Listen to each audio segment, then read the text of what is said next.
दोस्तों स्वागत है आप सभी का एक और कहानी में। आज की कहानी है हमारी आज से करीब 72 साल पहले की, जब एयर इंडिया 245 माउंटेन्स ब्लेस के बर्फीले पर्वतों में कहीं क्रैश हो गया। इस घटना में सभी लोग मारे गए। इस कहानी में ट्विस्ट आता है घटना के कुछ सालों बाद, जब इजिप्ट में रहने वाला एक छोटा सी फैमिली जिन्होंने कुछ साल पहले एयर इंडिया के क्रैश में अपने बेटे को खो दिया था, उनके घर पर एक चिट्ठी आती है। वो चिट्ठी देखकर सभी लोग हैरान हो जाते हैं क्योंकि यह चिट्ठी उसके बेटे की होती है। वही हैंडराइटिंग, वही लिखने का अंदाज, लेकिन आखिर कैसे उसका बेटा जो सालों साल पहले प्लेन क्रैश में मर चुका था। इन चिट्ठियों का सिलसिला यहीं पर नहीं रुकता, एक के बाद एक कई सारी चिट्ठियां आने लगी, मानो उसका बेटा उन बर्फीली वादियों में अभी कहीं जिंदा हो। आखिर क्या थी पूरी कहानी? कैसे मरने के बाद भी उसके घर में उसके बेटे की चिट्ठियां आ रही थी? आखिर कैसे क्रैश हो गया एयर इंडिया 245? जानेंगे इन सभी सवालों के जवाब आज के इस वीडियो में। 3 नवंबर 1950 यानी कि आज से करीब 72 साल पहले एयर इंडिया की फ्लाइट 245 सहार इंटरनेशनल एयरपोर्ट बॉम्बे से उड़ान भरी। अब यह सहार एयरपोर्ट कहाँ है? दरअसल एयरपोर्ट बॉम्बे में हुआ करता था। 1999 से पहले 1999 में इस एयरपोर्ट का नाम को बदलकर छत्रपति शिवाजी महाराज इंटरनेशनल एयरपोर्ट रख दिया गया। इसी तरह 1995 में बॉम्बे का नाम चेंज करके मुंबई कर दिया गया। खैर, इस प्लेन ने सहार एयरपोर्ट से उड़ान भरा था। प्लेन में 40 पैसेंजर्स और 8 क्रू मेंबर्स मौजूद थे। यह बहुत ही लंबी फ्लाइट थी। इसे सबसे पहले इजिप्ट में लैंड और फिर स्विट्जरलैंड में लैंडिंग करके हेथ्रो एयरपोर्ट लंदन जाना था, जो कि इसका लास्ट स्टॉप था। ये L7549 मॉडल का प्लेन था जिसमें 4 पॉलियर इंजन लगा हुआ था। यह प्लेन देखने में भले ही पुराना लग रहा हो, लेकिन उस दौर का यह बिल्कुल ही आधुनिक प्लेन था। अब यह प्लेन मुंबई से कायरो इंटरनेशनल एयरपोर्ट लंदन की ओर निकल पड़ा। धीरे धीरे मौसम भी खराब होने लगा। इस सफर के दौरान इस प्लेन का फ्रांस के ऊपर से उड़ान भरते हुए माउंट ब्लेस को पार करना था। ATC लगातार प्लेन को गाइड कर रहे थे, पर अचानक से ATC का संपर्क एयर इंडिया फ्लाइट 245 से डिस्कनेक्ट हो गया। नॉर्मली जब ATC के टावर से प्लेन बहुत दूर चला जाता है तो ऐसा देखने को मिलता है, लेकिन कुछ ही मिनटों में दोबारा से प्लेन से कांटेक्ट हो जाता है। पर शायद एयर इंडिया फ्लाइट 245 केस में ऐसा नहीं था।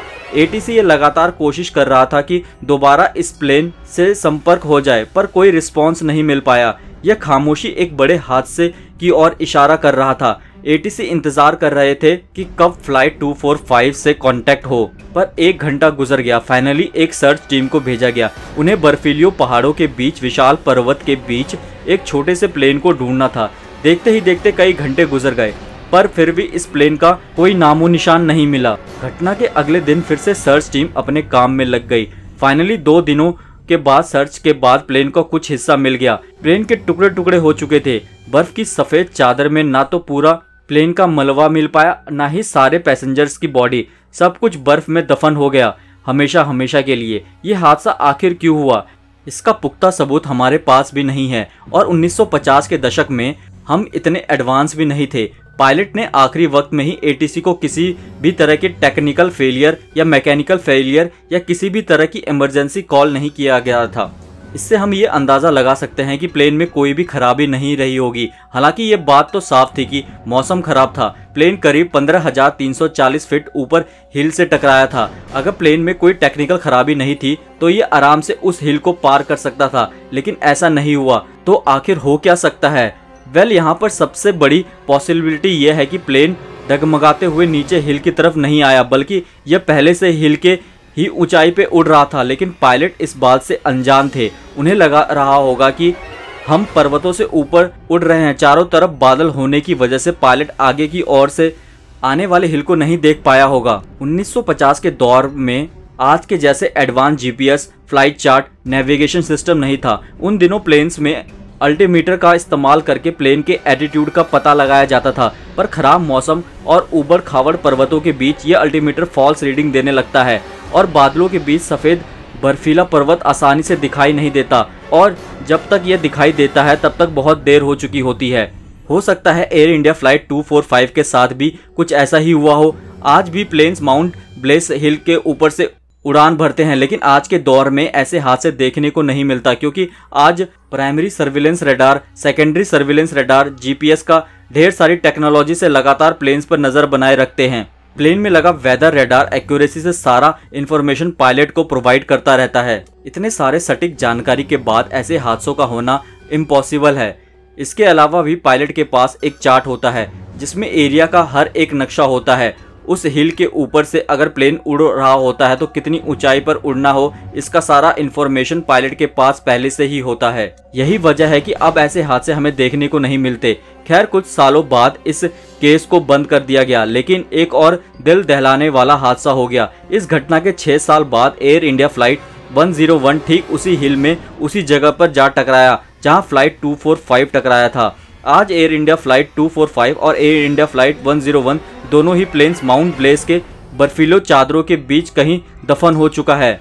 दिन गुजरे, साल बीता, धीरे धीरे यह बर्फ पिघलने लगी और सालों पहले दफन दोनों एयर इंडिया का मलबा बाहर आना शुरू हो गया। कई पर्वतरोही अक्सर इन पर्वतों की चढ़ाई करते रहते हैं। कभी प्लेन का इंजन मिलता है तो कभी टूटा हुआ प्लेन का कोई हिस्सा। 1978 में फ्रांस के एक पुलिस वाले को एक चिट्ठियों का बंडल मिला। यह चिट्ठियां फ्लाइट 245 में बैठे एक मुसाफिर की थी जो 28 साल पहले मर चुका था, पर बर्फ में दबी उसकी चिट्ठियां अभी भी सही सलामत थी। इसीलिए उस ऑफिसर ने यह डिसीजन लिया कि वह उन सारे चिट्ठियों को पोस्ट करेगा। उन्होंने करीब 55 चिट्ठियों को पोस्ट कर दिया।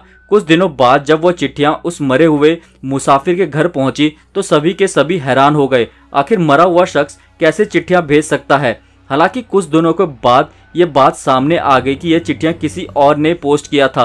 28 साल बाद उनके घर वालों ने जब चिट्ठियां देखा तो ऐसा लगा मानो वो फिर से लौट आया हो। इस बर्फीले चादर में इंडियन न्यूज़पेपर मिला तो कभी इंडियन बॉडी, इवन भारत का सीक्रेट डॉक्यूमेंट भी मिला। आज भी ना जाने कितने सारे राज दफन हैं इस माउंट ब्लेस हिल्स में। शायद आने वाले कल में हमें और भी एयर इंडिया का कुछ यादें देखने को मिल जाए। फिलहाल इस छोटी सी कहानी में अभी तक बस इतना ही। धन्यवाद दोस्तों इस वीडियो को देखने के लिए। अगर आपको ये कहानी पसंद आई हो तो इसे अपने दोस्तों के साथ शेयर ज़रूर करें, और अगर आपके पास कोई और हवाई जहाज़ की कहानियाँ हैं तो मुझे कमेंट करके ज़रूर बताएं। अगर हमारी वीडियो अच्छी लगी तो वीडियो को ज़्यादा से ज़्यादा लाइक करें और हमारे चैनल को सब्सक्राइब भी।